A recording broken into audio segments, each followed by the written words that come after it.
Chanoyu, the Japanese word for the tea ceremony, literally means hot water for tea. Straightforward as this name may be, it carries with it a history of the Zen philosophical tradition within which the ceremony is embedded.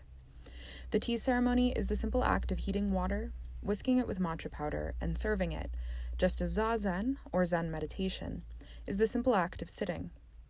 This deceptive simplicity opens up into a world of philosophical depths, as sitting or preparing tea become methods of ultimate self-cultivation in the Zen tradition. The history of tea in Japan stretches back to the Heian and Kamakura periods. A Buddhist monk known as Eisai is credited as being the first to bring tea seeds from China to Japan, along with a new Buddhist tradition he had discovered during his time in China, Chan, or Zen Buddhism. During this time, tea was valued for its medicinal qualities, which Eisai himself wrote about in his book, The Tea Drinking Cure. Buddhist monks often drank tea as a means of staying awake during long and arduous stretches of meditation, but there was no formalized ritual of tea preparation. For a long time, this was the extent to which tea and Buddhist practice intertwined. Lore has it that it was the Muromachi period eccentric Zen monk Ikkyu Sojun who first thought to infuse tea preparation with the spirit of Zen meditative practice. Though there is no firm evidence to support this claim, it is thought that Ikkyu taught his ideas about tea to a man named Murata Juko, who further infused the practice of tea with Zen philosophy. After Juko's death, a merchant named Jo continued Juko's work, developing a practice of tea preparation rooted in the principles of austerity and restraint. It was a student of Jo's, a merchant named Rikyu, who brought this practice to fruition in the form of wabi-cha, or the austere tea ceremony. These three figures, Murata Juko, Jo, and Rikyu, are widely considered the founders of the Japanese tea ceremony as it is practiced today. Jo and Rikyu were influential merchants at the end of the Warring States period, a period of total civil war that lasted for over a century.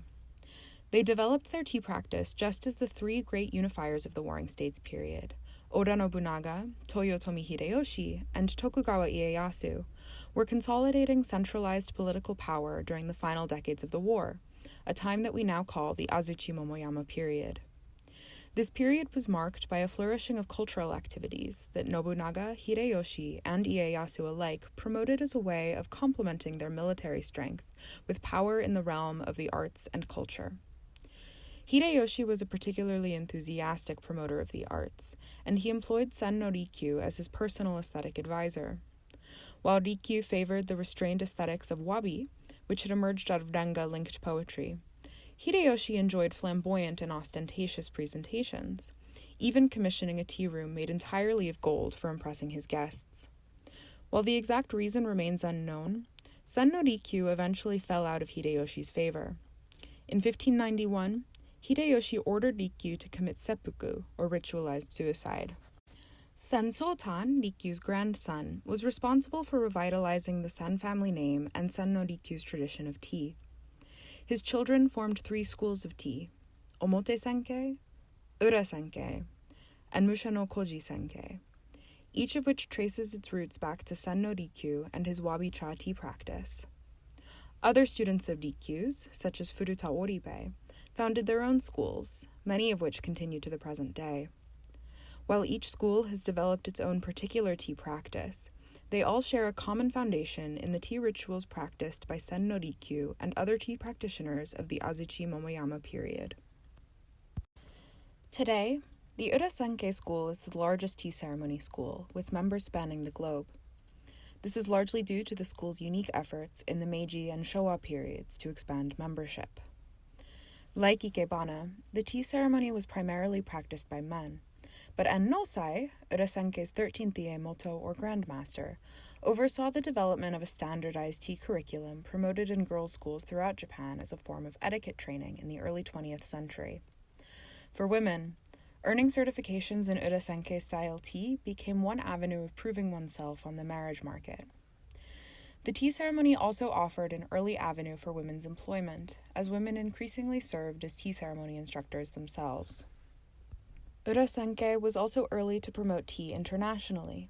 Gengensai, Ura-senkei's 11th Iemoto, developed a style of tea preparation done in Western-style chairs rather than sitting seiza on tatami mats as a way of appealing to Western taste.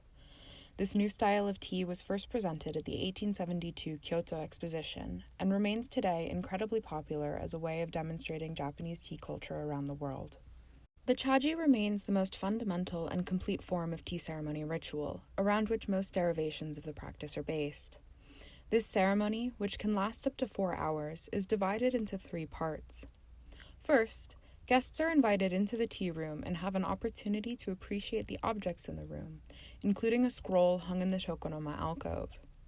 After this, they are treated to a multi-course kaiseki meal consisting of soup, rice, side dishes, and rounds of sake to drink. At the end of the meal, the host serves a wagashi, or Japanese confection, and guests are asked to exit to the garden while the host rearranges the room to prepare for koicha, the thick tea ceremony. The host removes the hanging scroll and instead places a simple flower arrangement in the tokonoma. Koicha is the highlight of a chaji and is performed in meditative silence to build tension and anticipation.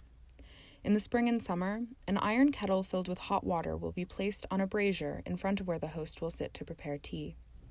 During fall and winter, the kettle is placed above a hearth dug into the floor of the tea room to the side of where the host sits. The host will set a mizusashi, or container full of fresh water for cleaning the tea bowl and replenishing water in the kettle, in front of where they will sit. In front of the mizusashi, a chaide container filled with matcha powder will be set. The chaide is the most important implement of the koicha ritual, and is wrapped in a shifuku, or silk pouch, for protection. Once guests are seated once again in the tea room, the host enters without bowing or greeting the guests, bringing in the chawan, or tea bowl, arranged with a chakin cloth, chasen bamboo whisk, and chashaku bamboo tea scoop, placing it next to the chaide. The host then brings in the kensui, or wastewater container, which has a futaoki for holding the lid of the kettle, and a hishaku bamboo ladle for scooping water. Once all the equipment is brought into the tea room, the host ritually purifies the chaide and chashaku with a fukusa, or silk cloth. He or she then cleans the chawan with hot water and purifies the chasen. The host is then ready to prepare the tea. Koicha differs from the matcha tea one typically drinks. A much higher ratio of tea powder is needed rather than whisked into the water, resulting in a thick, silky consistency. One bowl of tea is shared among multiple guests, each taking 2 sips before passing it on. When the tea is finished, the host cleans the chawan and chasen and gives the guests an opportunity to view the chaide, shifuku, and chashaku and ask questions about the objects. Generally, a host will put a great deal of thought into the objects he or she will select to use in a ceremony. Each object must complement the others, coming together to create a larger story about the particular ceremony.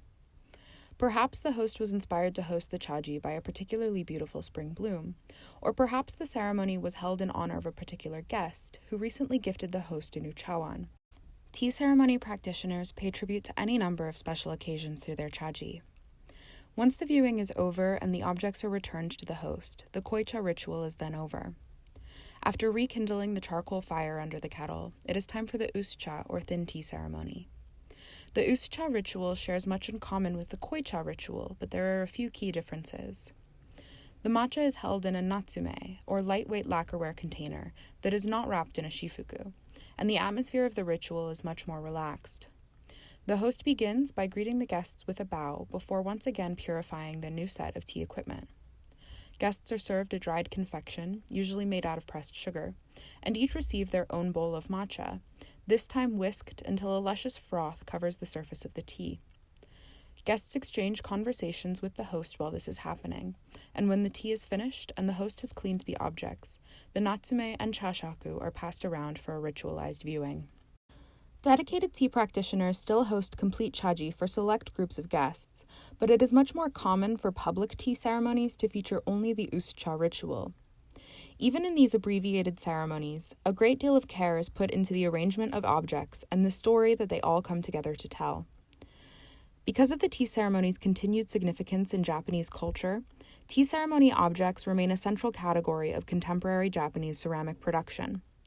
Contemporary artists continue to draw inspiration from the aesthetics of wabi-cha, championed by Sen no Rikyu so many centuries ago, just as they experiment with new styles and interpretations. Creativity is often born out of structure, and the structure of the tea ceremony provides limitless opportunities for ceramic artists in Japan today. We invite you to share with us an image of your favorite teaware by sending it to us at director@mervis.com. We will have a curated show of all shared ceramics in the near future. Then, perhaps share a cup of your favorite tea with others via Zoom, Messenger, FaceTime, or Google Hangouts.